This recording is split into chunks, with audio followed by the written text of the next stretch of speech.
qui l'emporte, Sébastien Ernaud, la victoire des petits. Pronostic quintet de ce vendredi 5 juillet, les amis, j'espère que tout le monde va bien, que vous avez la pêche, que vous passez une bonne semaine. Et en tout cas, nous, on se retrouve bien, pour l'étude d'un nouveau quintet. On ira cette fois-ci du côté de Cabourg. Cabourg, mon amour. Attention, ça va être un super BT. De belles courses en perspective. Je vous invite vivement à vous rendre tous les mardis et tous les vendredis sur l'hippodrome de Cabourg parce que franchement, l'ambiance est géniale. Moi, j'aime beaucoup et j'y passerai tout l'été. Donc voilà, on sera amené à se rencontrer si vous allez, les amis, sur l'hippodrome de Cabourg. Et comme d'habitude, eh bien, je vais vous donner mes 6 préférés. Un quintet qui a rassemblé peu de partants. Ils ne sont que 13 sur 2 échelons de départ, des 6 à 9 ans n'ayant pas gagné 180 000 euros, recule à 78 000 euros. Et en fait, quand on regarde de plus près, il n'y a que des 6 et 7 ans. Peu de partants, ça devrait normalement avantager les juments du second poteau parce qu'elles n'auront pas à contourner tout un peloton mais seront assez rapidement sur les basques des juments du premier poteau. En revanche, on peut dire que les juments de tête sont pour la plupart en forme, que pour certaines, elles sont capables d'animer les débats et d'aller assez loin en imprimant un train soutenu. Alors, comment se dépatouiller avec tout cela? Eh bien, je vous propose tout de suite, les amis, ma sélection. N'oubliez pas, les amis, de participer à cette vidéo. En commentant cette vidéo, dites-nous vos 5-6 chevaux préférés, si vous avez une base que vous trouvez intéressante, si vous avez des favoris que vous pensez qu'on peut enlever, tout simplement, soit parce qu'ils sont fautifs, ou soit parce que, selon vous, ce sont des mauvais favoris. Parce que voilà, c'est pas la forme en ce moment. Dites-nous tout ça en commentaire, on est là pour échanger, s'entraider et également, les amis, 2 choses à vous dire. Premièrement, si vous voulez nous rejoindre dans le programme Turfis Pro et recevoir tous les jours mes chevaux repérés par mail, donc voilà, c'est comme vous le sentez, eh bien le lien est en description. Je vous invite à cliquer sur le lien, il y a toutes les informations nécessaires et vous avez également mon analyse tous les jours pour le quintet parce que je n'ai pas toujours le temps de faire une vidéo sur YouTube. Et deuxièmement, je vous rappelle que si vous n'avez pas de compte The Turf, moi je suis partenaire et grâce à mon lien qui est en description, vous avez la meilleure offre de bienvenue, à savoir que votre premier dépôt est doublé et vous avez 10 euros supplémentaires. Voilà, je l'ai déjà assez dit, mais je fais des jeux concours toutes les semaines sur cette chaîne. On peut gagner lorsqu'on est 4e et je trouve que les rapports sont bien meilleurs. C'est la raison pour laquelle je recommande vivement cette plateforme. Et on y va avec ma favorite, les amis, qui sera la moins riche, peut-être pas la moins douée, en tout cas celle qui est peut-être le plus en forme parce qu'elle vient de s'imposer à 2 reprises. C'est ce numéro 1, Irma de l'Éclair, qui sera non pas associé à son driver habituel en la personne de Tony Le Belair, mais on n'y perd pas vraiment au change parce qu'on a le très en forme Paul-Philippe Ploquin qui s'installe au sulky. Alors franchement, Irma de l'Éclair, notamment jugé sur son dernier succès, là, le 24 juin au Croisé-la-Roche, tête et corde, balade de santé, on n'a rien pu faire contre elle, elle était au-dessus du lot. Quand on regarde un petit peu sa musique, on voit qu'elle est régulière. On se souvient d'une disqualification à Amiens le 19 avril. Ce n'était pas vraiment de sa faute ce jour-là.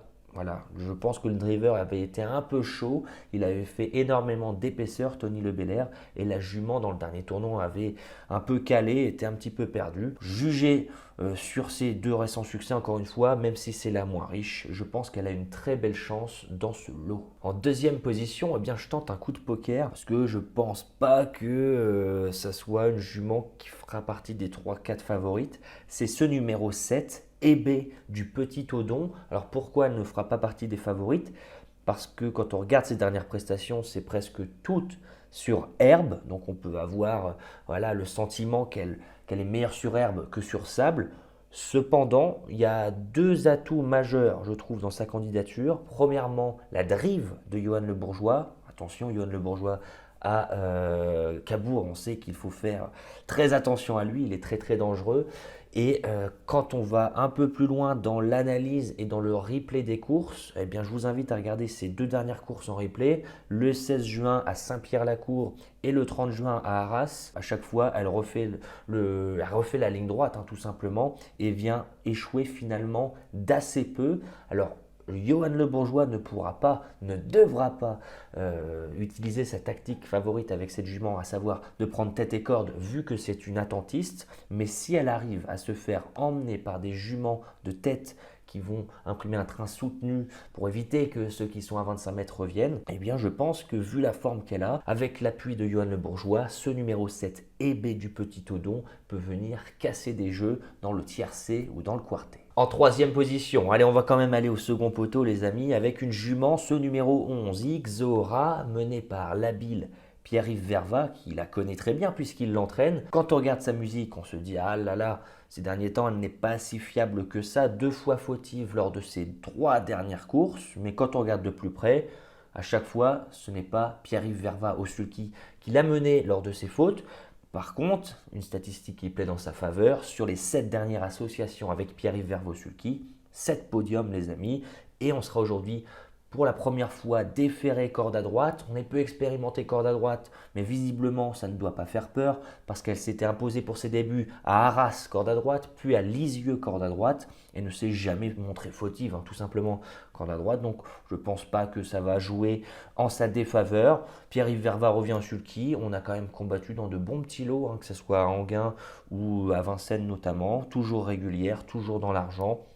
Pierre-Yves au sulky, je pense que c'est une belle base également. Et si la cote de ce quintet venait du numéro 6, Johanna Thieben en 4e position, menée par David Armellini. Alors quand on regarde ces 2 dernières courses, on dit que Johanna Thieben ne doit plus être très très loin de trouver son jour. L'avant-dernière fois à Cabourg, elle était dernière entre les lignes droites, elle a refait le champ de course, échouant de très très peu et a Jalais en dernier lieu. Bon, elle s'est bien relancée, 2e. Aujourd'hui, on sera totalement déféré ou presque, plaqué des antérieurs, déféré des postérieurs. Et là, je crois que c'est la statistique incroyable pour cette jument. J'ai noté 13 fois sur 13 dans les 5 premières lorsqu'elle était soit déférée des 4 ou, comme aujourd'hui, plaqué des antérieurs, déféré des postérieurs. Voilà, vaut mieux que tout de même avoir cette statistique 100% de réussite avec nous lorsqu'on croit aux chances de Johanna Thieben. En tout cas, moi j'y crois, j'adore cette jument, j'adore son entourage, Philippe Poisson et Christelle. Alors, je vais lui faire une place, Johanna Thieben. Attention à Cabourg, 2e, 4e. Voilà, si elle veut faire parler d'elle, je pense que c'est aujourd'hui qu'elle en a la possibilité. Donc, vous l'aurez compris les amis, je pense tout de même que ces 4 chevaux, sans être des bases absolues, eh bien j'ai l'impression qu'on peut toucher de beaux rapports, que ce soit au jeu du couplet ou du 2 sur 4, voire même du multi si vous êtes fan de multi. D'ailleurs, j'ai fait plein de vidéos sur cette chaîne qui parlent de 2 sur 4, de multi, de quintet. N'hésitez pas à aller faire un tour si ça peut vous aider.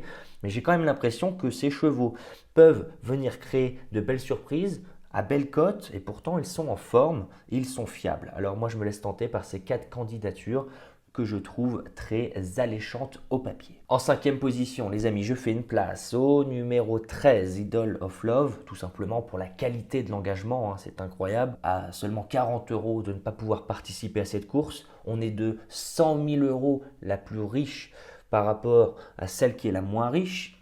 Et Hailey Dourville, le numéro 12, qui est la 2e plus riche de cette course, et presque 30 000 € derrière ce numéro 13, Idol of Love. Alors si Idol of Love avait montré quelque chose d'intéressant ces derniers temps, chose qui n'a pas vraiment été le cas, je pense qu'elle serait partie à une cote d'égalité de 2 contre 1, surtout avec Mathieu Abrivard au sulky. Je me pose tout de même la question de savoir où en est-elle réellement, parce que si je vous le dis et je vous le répète, regardez ces dernières courses, on n'a vraiment pas vu grand-chose. Obligé de lui faire une place, Mathieu Abrivard, engagement sur mesure, on est même face aux 7 ans. Pour cette raison, je décide tout de même de lui faire une place en fin de combinaison. Et pour compléter ma sélection les amis, j'ai longuement hésité entre le 2 Illusion de Chenu et le 10 Igname de Blé.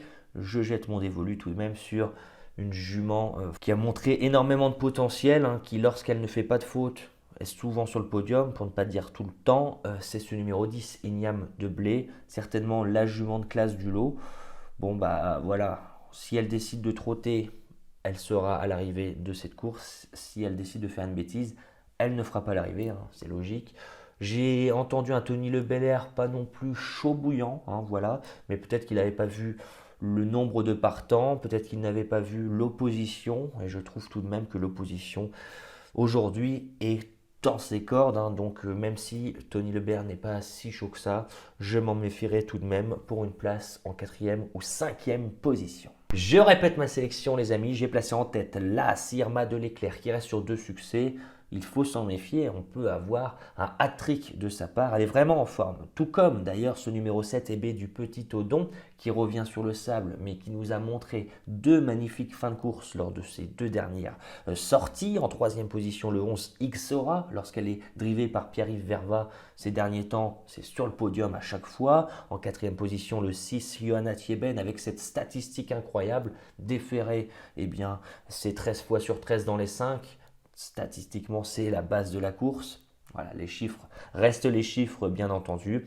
Et ensuite viendront le 13 Idol of Love pour la qualité de l'engagement et le numéro 10 Signam de Blé parce que c'est la jument de classe du lot. Je vous invite vraiment à mettre un petit like, ça fait toujours plaisir les amis. Commentez cette vidéo, partagez cette vidéo. Sur ce, nous, eh bien, on se retrouvera très prochainement pour un nouveau quintet. Je vous souhaite vraiment beaucoup de chance au jeu et on se dit à plus tard. Ciao!